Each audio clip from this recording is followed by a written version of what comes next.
I think some people, they become fixated on becoming associated with something they think isn't perfect.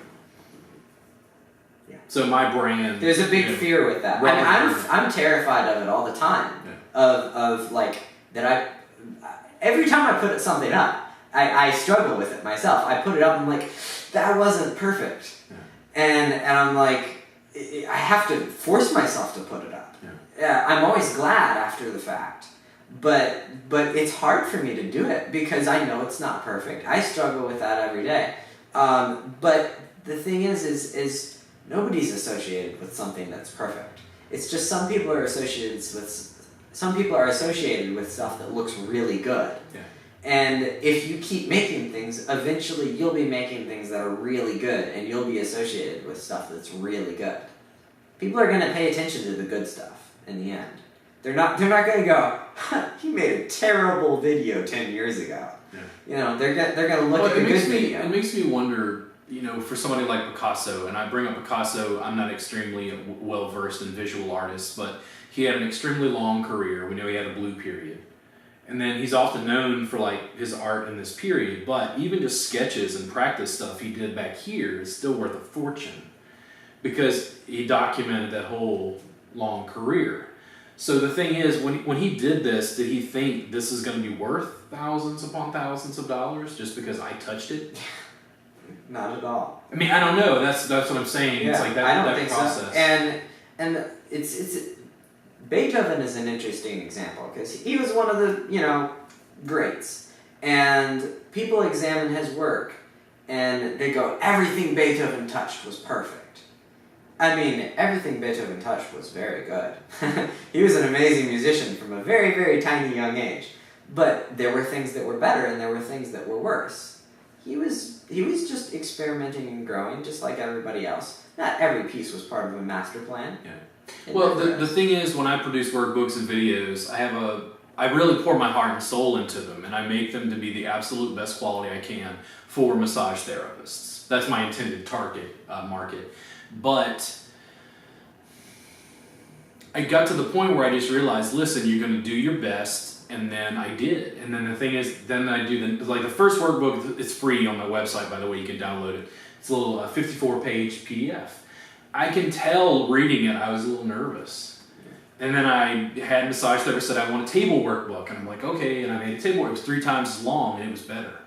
And then I came out with the third workbook, and it was 220 pages. And I was like, man, I've never seen a Westerner create the content related to Thai massage that you're writing. I've never seen anything like this. Yeah. And that's weird as a massage therapist because you think, well, you can't replicate this.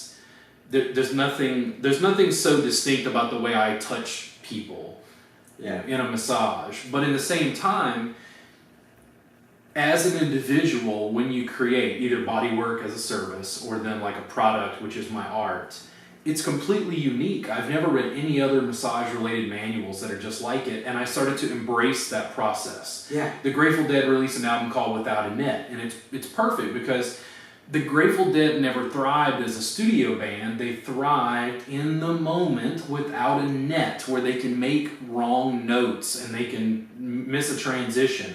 And the audience still loved it because they recognized the band's humanity.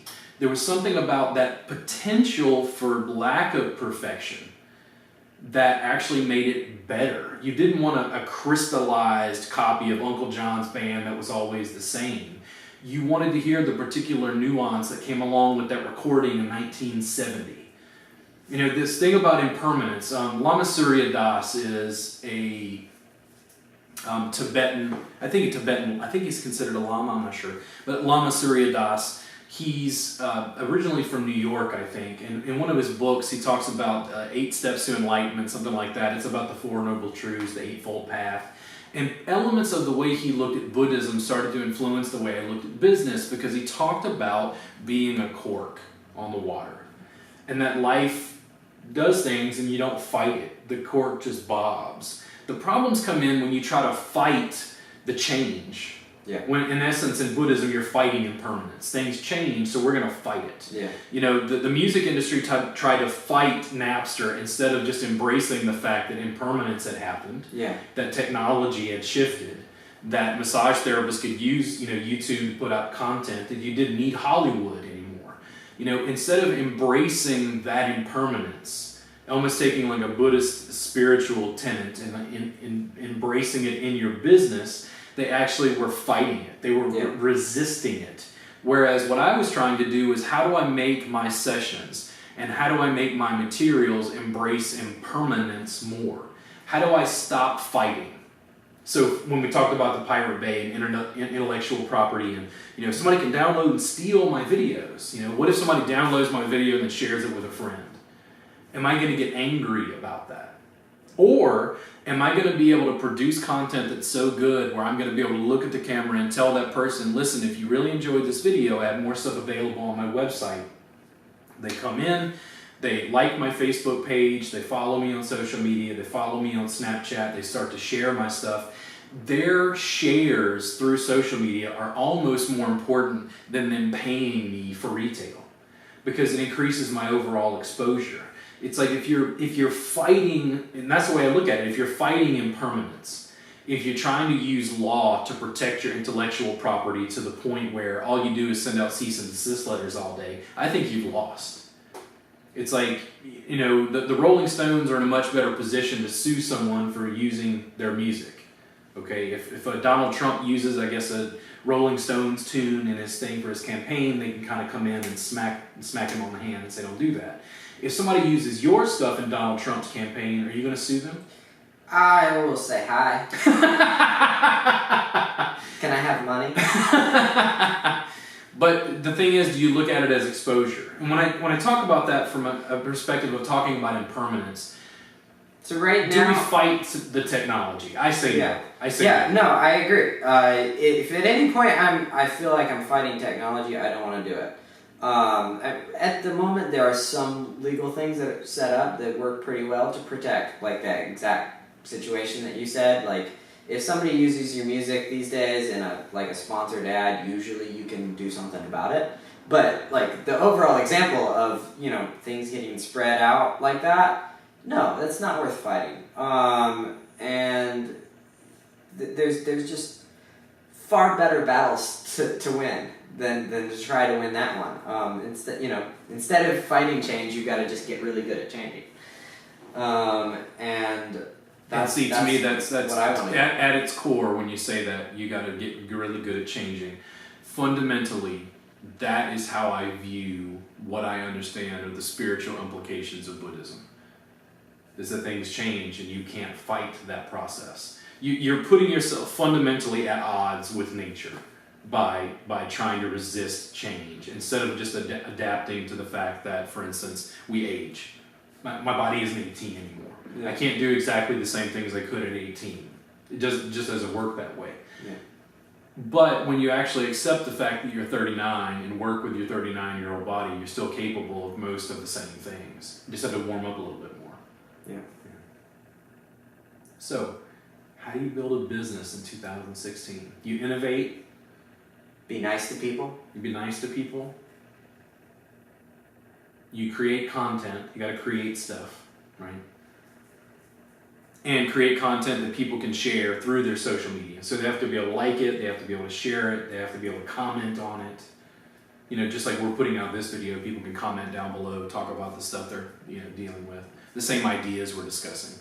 And then you make things and you get better at making them every time. And we live off of YouTube ad revenue. yes. All of my income. I think at this stage, my YouTube channel, I think they said something like they owe me like $2.50 for whatever it is. Yeah. But so you're using the free content to sell paid content. Yeah. I mean, Seth Godin. Seth Godin is a writer, talks about business and entrepreneurship.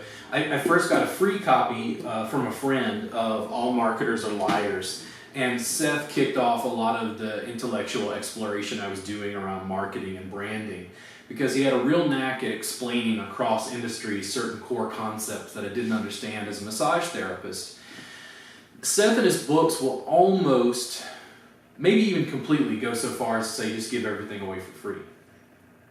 And I'm still trying to like wrestle with that idea in the internet age. What is information worth? What do you pay for it? And I noticed that, like, I bought that book at Half Price Books.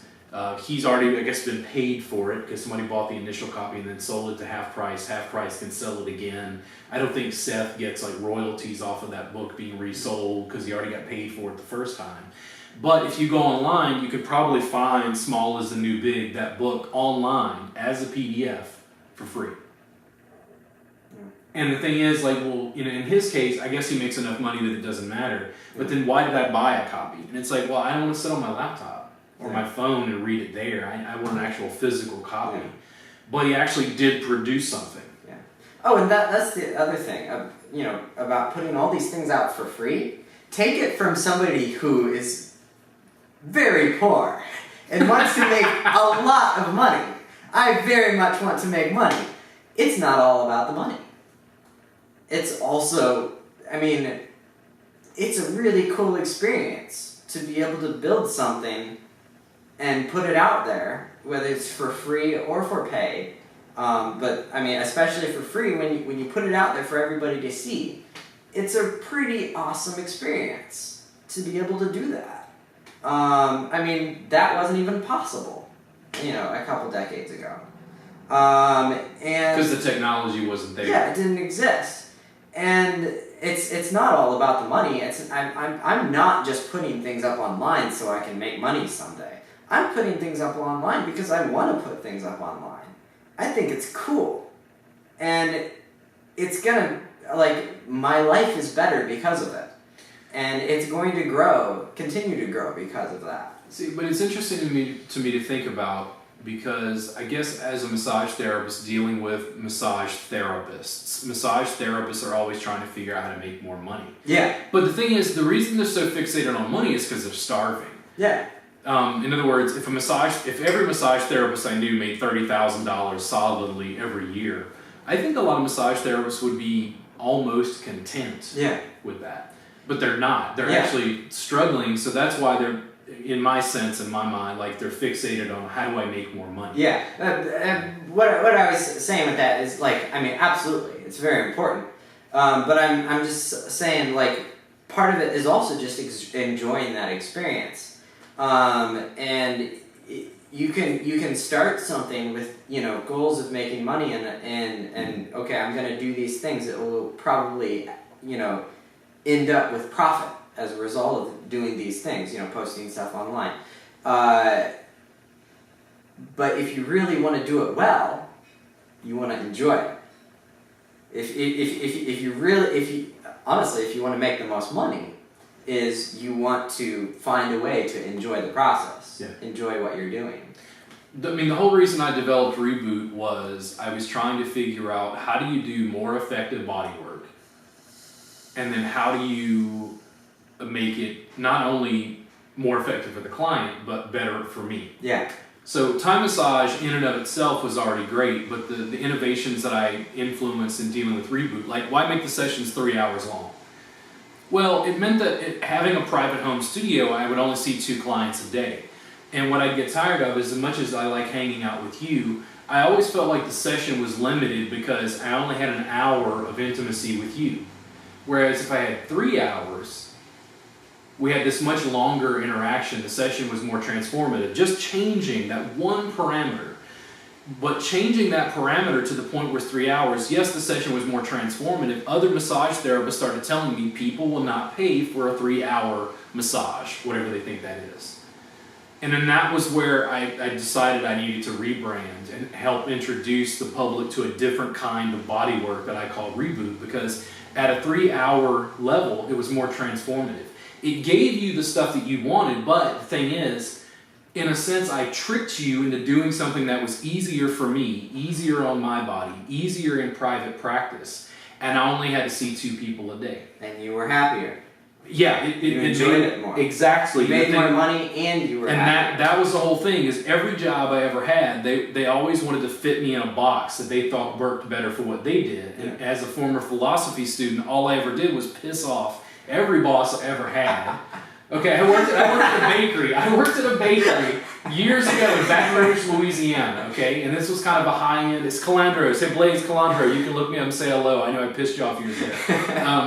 It was a bakery, okay? And basically, they wanted us to decorate the cupcakes. Uh-oh. And it was like you had a Tell the velocity students to decorate the cupcakes. Uh-oh. And it's like, but it gave me a moment where I could be an artist. Yeah. I'm like, what will the public buy? What can I get away with?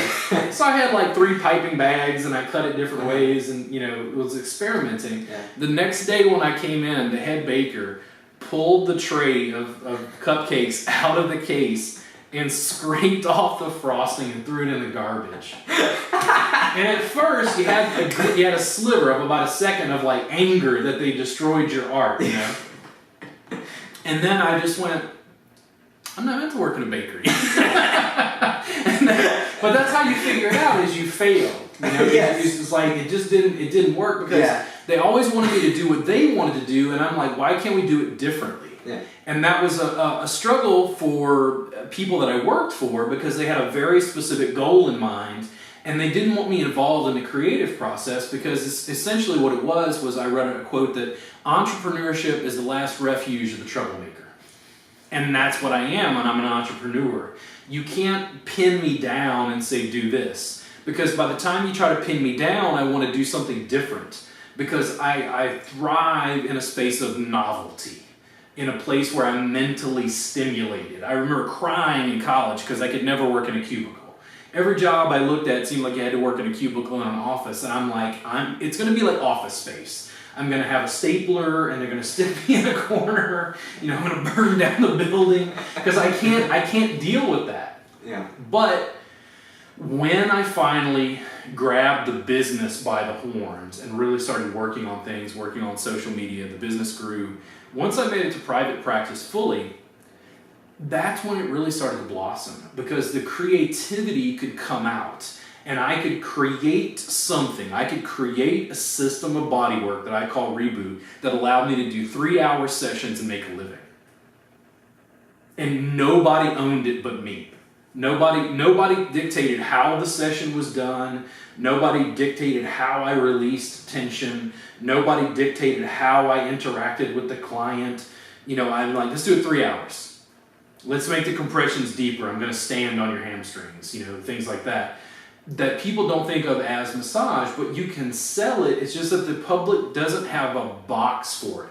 And unfortunately, much like the business owners I worked for, they're very comfortable with boxes. They're very comfortable with that same box. They're not as comfortable with innovation. They're not as comfortable with change. Yeah, it's difficult to sell something until you can define it, but that process is part of it. So is it just hard knocks? You just got to create stuff. You just got to make stuff, and eventually you figure out how to define it. And then you make stuff on a small scale and just ratchet it up, right? Because once you start to get like what's successful, you just continue producing content or materials, videos, services, products within that stream. You have to keep trying, and then it works. Yeah. So like for me, if I did chair massage, I just didn't find it to be very successful. But the Thai massage jam, in a different way, was completely successful. And that was why I gravitated more towards that and wound up in this space where other people didn't understand, other people in my industry didn't understand what I was doing. They're like, wait, if you're selling massage sessions and you make money, and you're teaching classes and you make money, why are you doing this thing that basically you give away for free?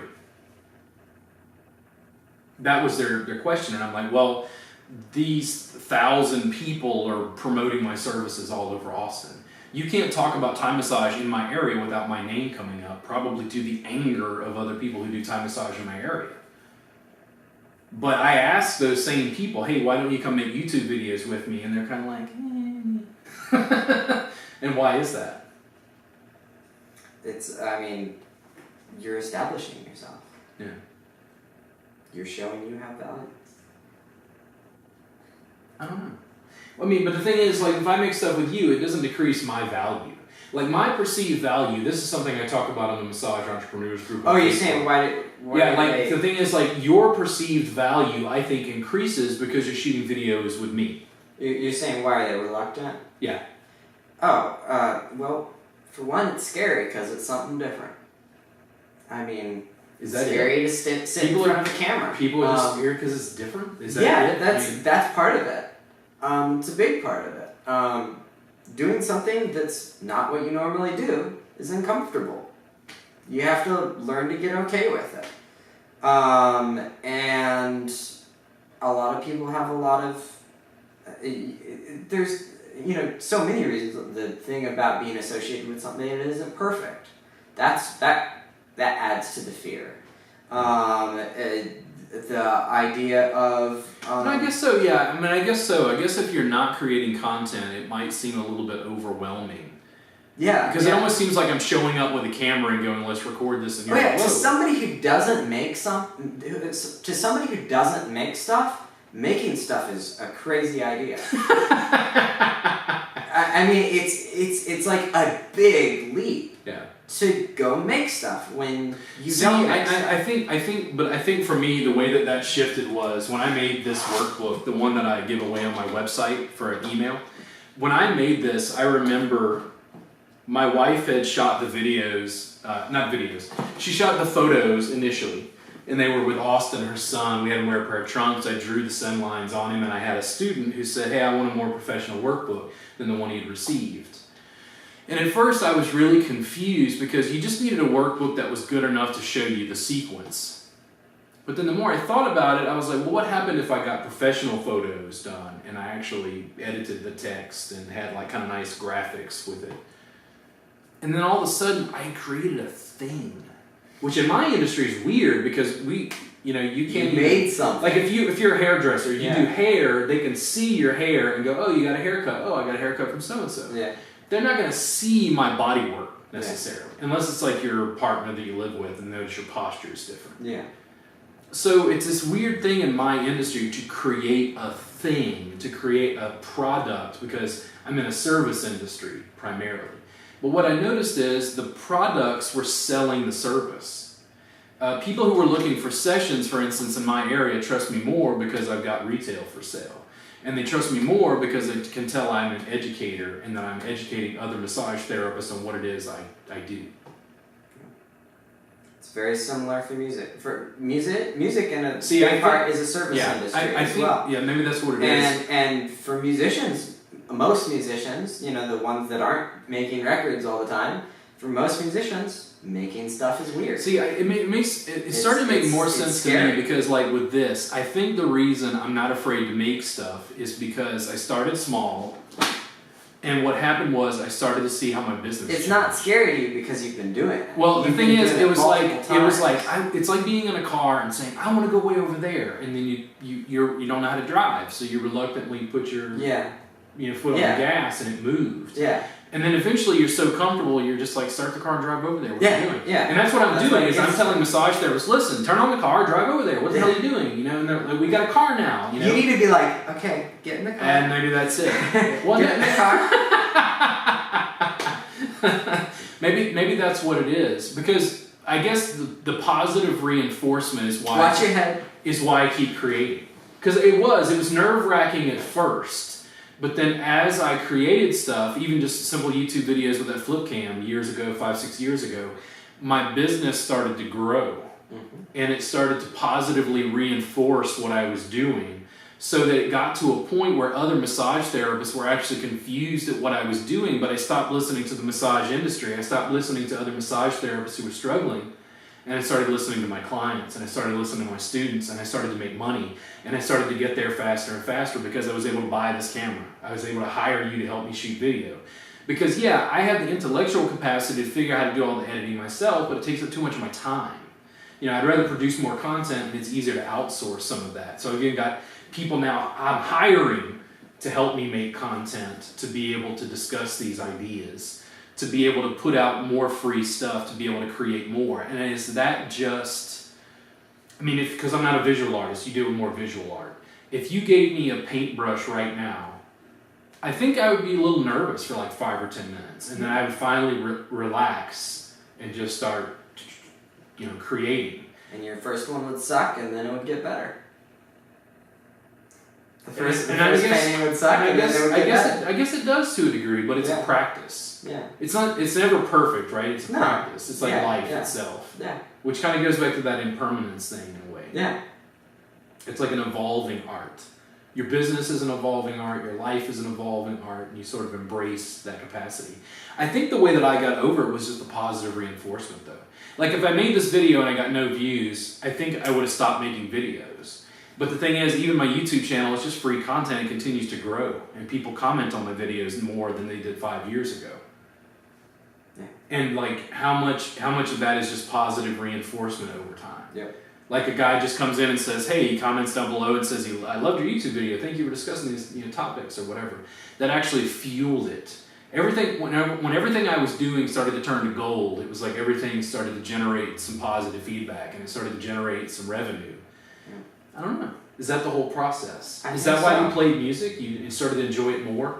I mean, besides those 10 years of abject suffering, that was practice. No, I'm kidding.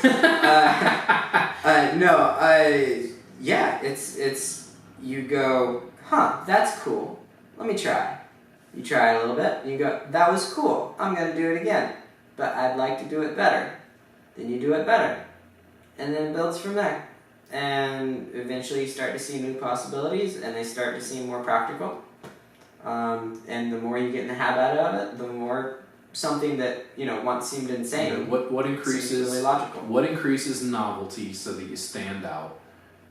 What increases the capacity to inspire, help people, answer their questions, solve problems?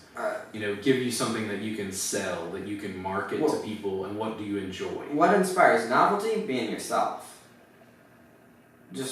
Well, in other words, what I mean is, like, when you create music, it's fairly distinct because it's you. Yeah. It's never going to be exactly the same. And even in my industry, for instance, like when you deal with Massage Envy is currently like the largest employer of massage therapists in the United States. They have a very distinct brand. And when you go to Massage Envy, you're getting a Massage Envy massage.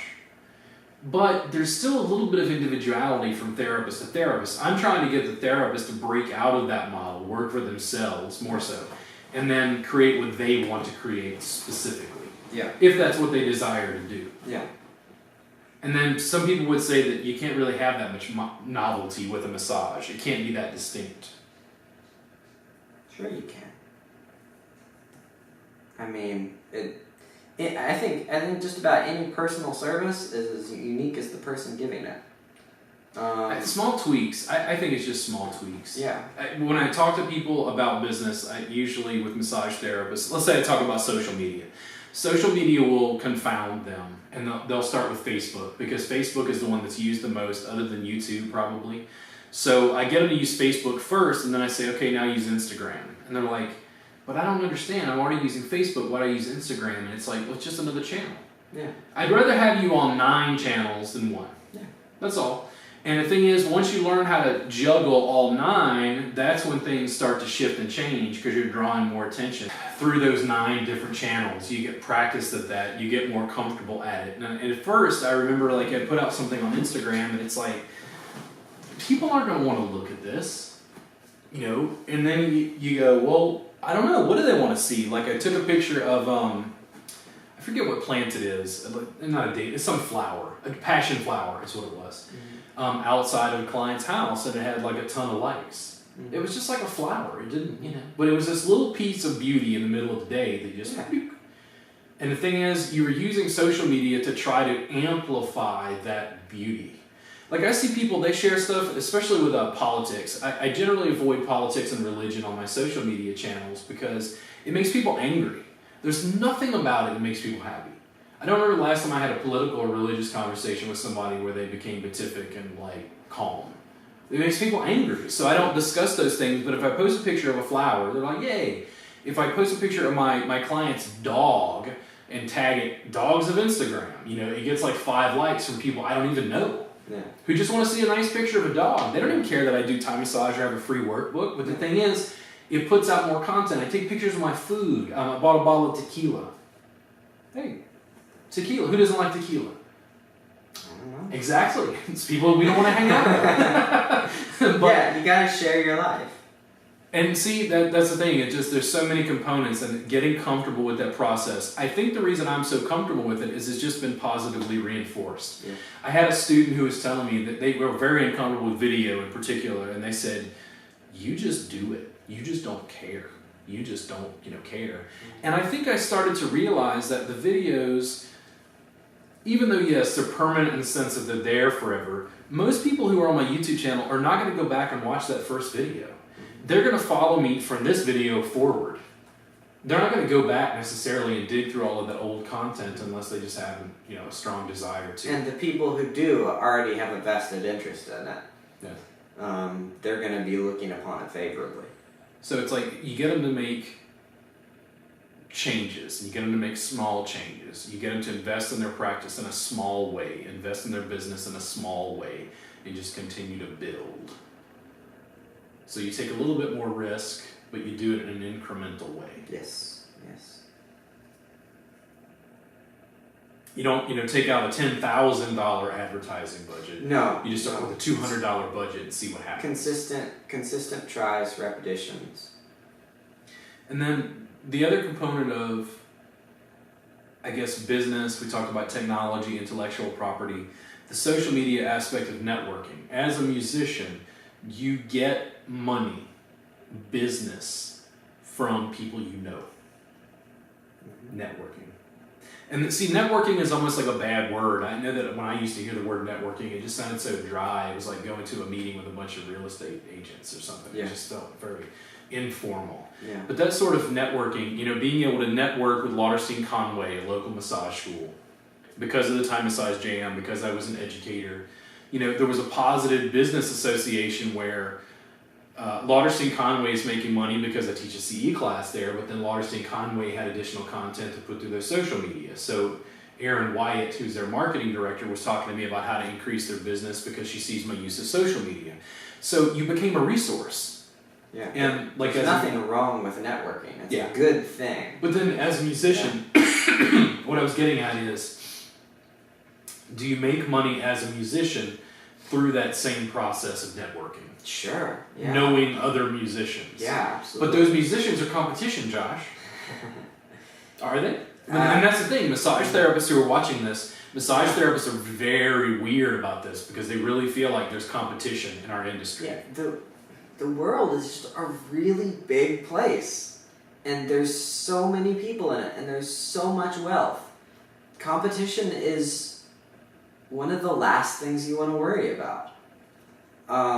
There are times when competition happens, but most of the time, when you work with somebody, you're just building wealth. You're building a connection.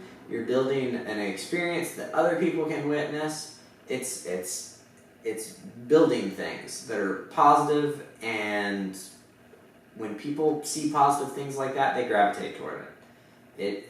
That's not competition to me. So, in other words, the networking component, you know people, but they think of you positively. Yeah. They think of you as a resource. They think that you can help them with their issues or challenges. Yeah. So, like another musician... I'm not taking customers away from other musicians. I'm not... I mean, sure, sometimes you could maybe have an event in a town where it's supposed to be a local event and it's only the people in the town that know about it, and then somebody else tries to do the same event in the same day, and there's a minor difficulty there, of how do we... But that's so small in comparison to all the things that happen on a daily basis. 90% of the time, you want to be... And the way to fix that problem of a double booking in the same town is for people to work together and talk it out and go, because nobody's booking every day. Yeah. And you go talk to each other and go, hey, maybe I'll do this day, you do that day. Now we bait, and I'm going to promote your show at my show, and you do the other, vice versa. You're both going to profit more from it. So working together is always the So answer. in our industries, you're in music, I'm in massage. you look at things. I would actually be interested to talk to other musicians because I think a lot of musicians might disagree with you in some ways. Oh, some of them definitely would. Okay, do you find it common, like in your industry? I don't know about common. It's just because I know massage therapists disagree with me. It's a common thing for people to think in life. For people in life to think of things as competition. That happens all the time. I mean, people can be competitive. And they think that, you know, more people in the team is going to mean that there's less resources for the other people in the team. Yeah. And I just don't think it's true. Because there's always more wealth to be had and more wealth to be built. Well, the pie does grow. Yeah, in various ways. And when you add somebody to the team, they help make the pie grow. The potential for connections. Yeah. So when I go to another city or state and I have a class, talk about Thai massage jam, the long-term goal is to get those school owners or students on board to want to run a Thai massage jam in their area, to network with me to build something bigger because we're drawing more traffic, and I'm able to help them with advertising revenue, and I'm able to help them build. I'm able to sell them retail at a discount so they can wholesale it. Yeah. You know, because I'm trying to build something bigger because I do feel like it grows and is larger through cooperation. Yes. And is cooperation bigger than competition? Absolutely. Absolutely. So Apple and Android should work together. I would love to see that. Actually, that would be really interesting. You know, sometimes I think on the whole, when we talk about intellectual property law, when we talk about how it affects some of the industries that we're talking about, there are various issues, and I'm assuming that the technology will mean that it'll just continue to evolve. But I don't have any desire to fight it. And I find that my experiences steer me towards creating content because I got positive reinforcement, creating cooperation because I got positive reinforcement. And when I continue to go for that positive reinforcement, it just seems that everything in business becomes easier. Yeah. It's easier now for me to make money than it was 14 years ago. Yeah. And why is that? I mean, all of those things adding up. Incrementally. Yeah. Because I don't want a massage therapist to be broke as long as I was. It's part of the reason I put out free content and try to help them. Yeah, I mean, and they don't have to be. They can... I mean, you putting up the things that you have shows other massage therapists what they can do. And when you can see what's possible, you can do it much faster. I mean, you were building it from the ground up. You weren't sure how to do the things that you did. Yeah. Other people can look at what you did and follow in your steps. And they're not stealing from you in a way that's hurting from you. They're learning from you. No. If anything, like when we talk about other practitioners, I try to get massage therapists to shoot good video content. What I don't understand is my email list at this point is a little over 5,000. My Facebook page has over 1,000 people on it. If a massage therapist produces really good content that I like and I find value, I can share it. That means I can give you a 5,000 person audience directly through my email list. I can share that stuff through my Facebook. And I think from their perspective, they're like, wait a second, why would you promote my stuff? And it's like, because I'm giving my followers more free content. Yeah. I'm doing you the favor. You follow me on social media. I'm doing you the favor of whittling down all that content, going, this is good, watch this, Josh. Yes. And I did the work of like filtering all that stuff for you. I mean, that's basically why Mark Zuckerberg is as rich as he is, because he created the pipeline through Facebook. You know, he created a way for you and I to be able to produce content, because this YouTube video will be floated through Facebook, of course. Yep. So, cooperation, not competition. Make shit. Gotta make shit. Is that it? Pretty much. A service, a product, gotta make stuff. Small scale. I don't know, anything else? To combine the words of Elon Musk, to combine the words of Elon Musk and Bill and Ted, work hard and be excellent. All right, I think we're good for today. We'll see you again soon on robertgardnerwellness.com.